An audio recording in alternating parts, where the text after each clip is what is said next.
All right, guys. So if you're watching this video, that means you have shown me that you understand how to use the idea of an array to transition that to bigger, more complicated math problems and doing the area model of multiplication. And the area model is a great strategy. I think sometimes the bigger the problem becomes, the harder that strategy is to do to keep organized. However, the area model is a great strategy when you're multiplying by one digit. Another amazing strategy when you're multiplying by one digit numbers is going to be this one that I'm going to talk to you about today. And it goes right along with the area model, but it requires a little bit less organization in the boxes. It's called the distributive property of multiplication. And I guess I'll say goodbye to myself now because you don't need to be looking at me. You see me all day. So distributive, that's like a total math word, but it does stem from a word that you might already know. To distribute means to hand out. So if I were to ask Mrs. B to distribute the quiz, I'm simply asking her to hand out the quiz. So what we're going to be doing is we're doing the distributive property of multiplication. What that means is when we're working with multiplication, we can hand out one of the factors to the other factor. So let me show you what I mean by that. Okay, so the distributive property of multiplication, you can do it with any size math problem. But in my opinion, it is much easier to do when one of our factors, one of the numbers that we're multiplying, is a single digit, like a 2. And so what we're going to do with the 2 is the distributive property of multiplication means that since we're doing multiplication, we can take the 2 and we can hand it out to each individual digit in the other factor. So for example, I'm going to start with the 4 here. I know that I can take this 2 and I can hand it out or distribute it to the 4. But I have to remember, I can't forget what I know about math. And what I know about math is that 4 really means 40. And I have to keep that in mind. And so I'm not thinking about this distribution as 2 times 4. I'm thinking about this distribution as 2 times 40. And so I can think of that as 2 times 40, which if I don't know what that is, I can use a quick box and dot to figure it out. 2 times 4 is 8 and add a 0. So I know that when I handed the 2 out to the 4 in the other factor, I got 80 because 2 groups of 40 is 80. Now I'm going to go ahead and I'm going to hand out or distribute the 2 to the 3. Now this 3, it's in the ones place, so it's really just worth 3. So this becomes 2 times 3, which is 6.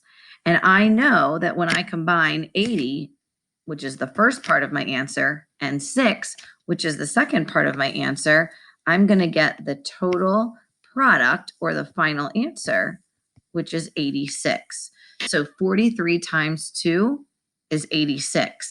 Now you'll notice I am writing things down here just to show you, but the point of the distributive property of multiplication is meant to be more of a mental math strategy.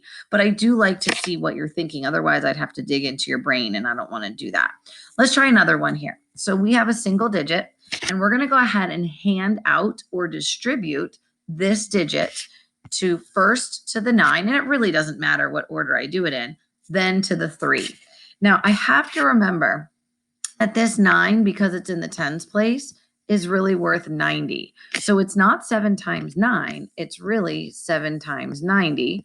With a little box and dot on my knowledge of my math facts, I know 7 times 9 is 63 and 1 0.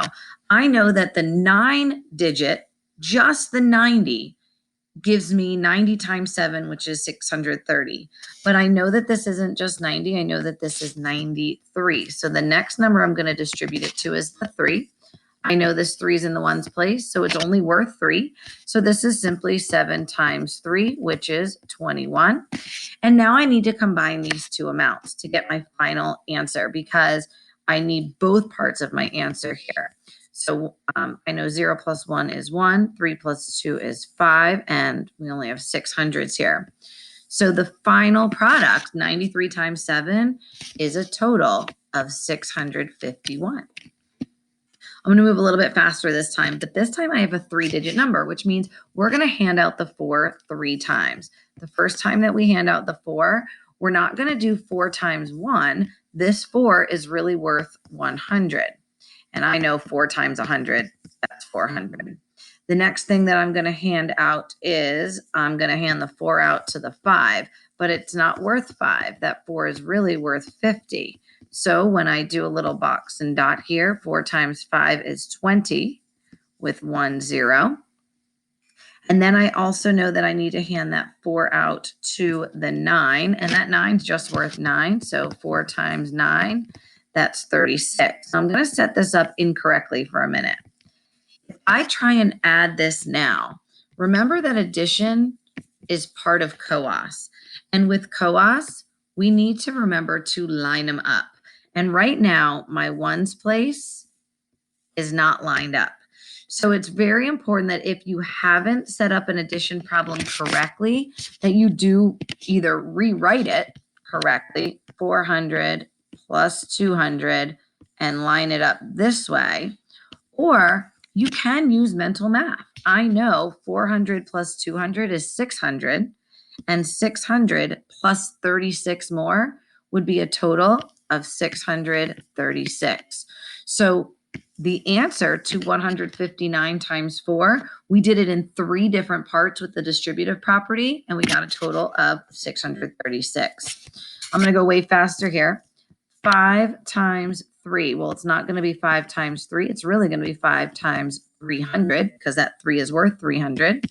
Do a quick little box and dot, and I know that that part of the problem, that is a terrible 5 in every way, shape, and form there. Okay, so I know that 5 times 3 is 15 with 2 zeros, box and dot coming back. Now, what's really nice is when I go to hand this 5 out to the 0, anything times 0 is 0. So I don't have to worry about it. Just like in expanded form, we ignore the zeros. And now I'm going to just distribute to the 9. 5 times 9 is 45. And I simply, to get my final answer, I need to combine these two amounts. I know 1,500 plus 45, I know is 1,545. If you don't know that, you can set up an addition problem. 1,500 plus 45, making sure we're lining up our place values. And we get 1,545. So the distributive property is wonderful. I want to show you real quick before we go that we learned to estimate for a reason. You can always use estimation to figure out if the answer you got makes any sense. We got an answer of 1,545. That's the actual answer. But if I do a quick estimation, we're going to round 309 to 300. I'm going to round, 5 can stay the same. I know that the answer should be about, let's see, 3 times 5 is 15 with 2 zeros. I know the answer should be about 1,500, which totally makes sense. My answer makes sense. It's reasonable. So we're going to be talking about the meaning and the purpose and the benefits of estimation to just check to see if your answer makes sense. If I do a, whoops, too far. If I do a quick estimation here, let me erase this hot mess that I did. But we got an answer of 636. If you want to know if your answer makes sense, if you think you might be right, you can do a quick estimation. We're going to round 159 to 200, and the 4 can stay the same. 200 times 4, well, 2 times 4 is 8 with 2 zeros. And I know the answer should be about 800. And if I look, yeah, I'm not too far off from that. So my mental math strategy, my distribution method might have actually worked, which it did. What you're going to do now is you are going to go to video number 2. And video number 2 will have some practice problems for you to try. And then it will also go over the answers too, so you can see if you were right or not. What I want you to do is, if you did not get the right answer, I'd love for you to raise your hand and touch base with a teacher and just kind of talk it out. Maybe you know what went wrong. Maybe it was a fact mistake. Maybe you didn't have enough zeros when you boxed and dotted. Maybe you added wrong. But I'd love, just, it's okay. Just check in with a teacher and say, hey, I didn't get this right when we went over it. And you can either say, yeah, I know what I did wrong, or can you help me see where I went wrong? And we'll do maybe 3 or 4 practice ones. So good luck with the distributive property of multiplication. I love how you guys have to watch me